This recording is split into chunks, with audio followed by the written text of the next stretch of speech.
मैं पुलिस हूं। मैं जानता था कि शहाबुद्दीन ने चंद्रशेखर प्रसाद के 3 बेटों को मारा है, लेकिन संविधान ने बोला कि चुप, वो आरजेडी का नेता है, उसके बॉडीगार्ड बनो। मैं बना क्योंकि मैं पुलिस हूं।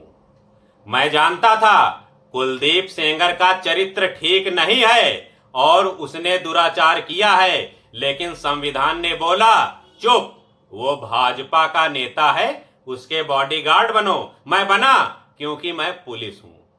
मैं जानता था कि मलखान सिंह बिश्नोई ने भंवरी देवी को मारा है, लेकिन संविधान ने बोला चुप, वो कांग्रेस का नेता है, उसके बॉडीगार्ड बनो। मैं बना क्योंकि मैं पुलिस हूं। मैं जानता हूं कि दिल्ली के दंगों में अमानतुल्लाह खान ने लोगों को भड़काया, लेकिन संविधान ने बोला चुप, वो आपका नेता है, उसके बॉडीगार्ड बनो। मैं बना क्योंकि मैं पुलिस हूं। मैं जानता हूं कि सैयद अली शाह गिलानी, यासीन मलिक, उमर फारूक आतंकवादियों का साथ देते हैं, लेकिन संविधान ने बोला कि चुप, वो कश्मीरी नेता हैं, उसके बॉडीगार्ड बनो। मैं बना क्योंकि मैं पुलिस हूं। आपको भी पता था कि इशरत जहां, तुलसी प्रजापति आतंकवादी थे, लेकिन फिर भी आपने हमारे बंजारा साहब को कई सालों तक जेल में रखा। मैं चुप रहा क्योंकि मैं पुलिस हूं।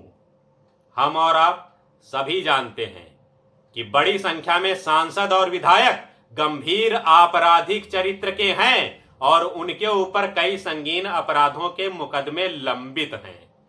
फिर भी हमें उनकी व्यक्तिगत सुरक्षा में लगाया जाता है और हमें यह करना पड़ता है क्योंकि उन्हीं के द्वारा बनाया हमारा संविधान और कानून यही चाहता है। मैं चुप रहता हूं क्योंकि मैं पुलिस हूं। लेकिन माय लॉर्ड, विकास दुबे ने इस बार चंद्रशेखर के बच्चों की नहीं, भंवरी देवी को नहीं, किसी नेता को नहीं, मेरे अपने 8 पुलिस वालों की बेरहमी से हत्या की थी। उसको आपके पास लाते तो देर से ही सही, लेकिन आप मुझे उसका बॉडीगार्ड बनने पर मजबूर करते। इसी उधेड़ बुन और डर से मैंने रात भर उज्जैन से लेकर कानपुर तक गाड़ी चलाई और कब नींद आ गई पता ही नहीं चला और एक्सीडेंट हो गया, और उसके बाद की घटना सभी को मालूम है।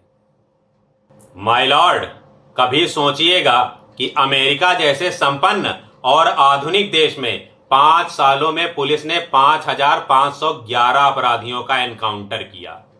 वहीं हमारे विशाल जनसंख्या वाले देश में पिछले 5 साल में 824 एनकाउंटर हुए और सभी में पुलिस वालों पर जांच चल रही है। माय लॉर्ड, मैं यह नहीं कह रहा हूं कि एनकाउंटर सही है, लेकिन बड़े बड़े वकीलों द्वारा अपराधियों को बचाना, फिर उनका राजनीति में आना और फिर आपके द्वारा हमें उनकी सुरक्षा में लगाना अब बंद होना चाहिए। सच कह रहा हूं, अब थकने लगे हैं हम। संविधान जो कई दशकों पहले लिखा, उसमें अब मूलभूत बदलाव की आवश्यकता है।